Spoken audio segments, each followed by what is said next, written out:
வணக்கம் மக்கள் சக்தி நேயர்களே. நான் ஒவ்வொரு அட்சய திருதியை போதும் இது வாங்க மாட்டேன்.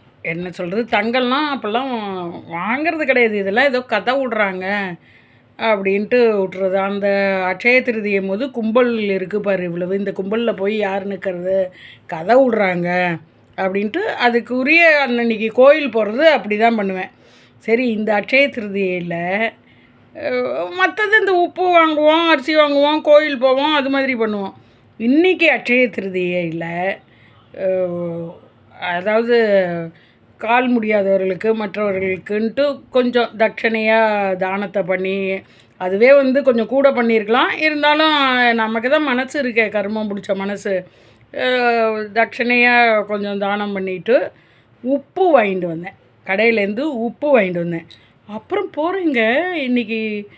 சரி, சினிமாவும் போகலாம், ஜாலியும் பெருகட்டும் அப்படின்னு சினிமாவும் போயிட்டு நேரம் 9:30 மணி நைட்டுக்கு கடைக்கு போகிறேன்.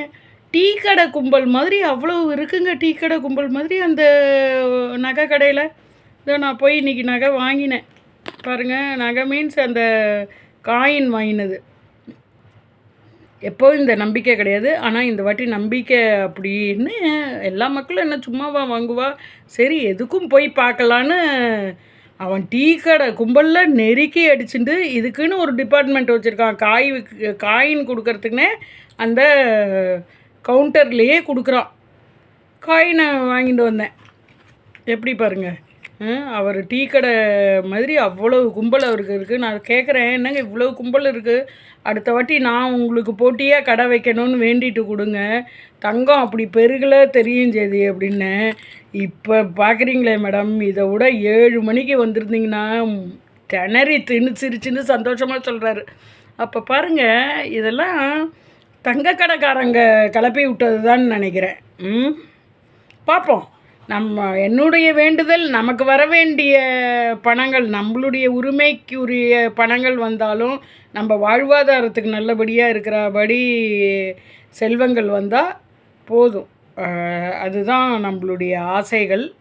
பார்ப்போம், அது ஆசைன்னு கடவுள்கிட்ட அதை வேண்டுறதா, இல்லை கடவுள் உனக்கு வேண்டியதை நான் தருவேன், நீ பேசாமல் இருன்னு நல்ல அதுக்கும் மேலே அவர் நம்ம வேண்டுறதுக்கும் மேலே கொட்டி கொடுப்பார். அதை நம்பி இந்த வாட்டி வாங்கியிருக்கேன்.